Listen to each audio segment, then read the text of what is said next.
आपको सच्ची बात बताऊं, मुझे आज तक मोहब्बत नहीं हुई और अगर मुझसे कोई इस तरह की बात करता है तो मेरी सांस बंद होने लगती है। मोहब्बत हुई नहीं? एक तरफ कॉमेडी एक एक्सट्रीम, फिर आपने दूसरी एक्सट्रीम मर्डर पे आए को, बीच में नहीं आपको कोई मोहब्बत के ऊपर कोई नहीं रुके आप? क्या ख्याल है नीलम, फिर बनानी चाहिए ना मोहब्बत को? बनानी चाहिए। आपका बनता नहीं था उनकी तरफ देखना, उनके पैसे आपने उनसे लेने पहले। निदा जी भी सोच रहे ने कि चेक मेरा चलता, गल्लां ये कर रहे ने।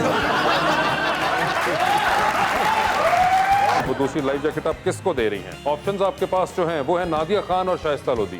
मैं शाइस्ता को दूंगी। मैंने कहते ने सीएम नवा आ गया है सोने।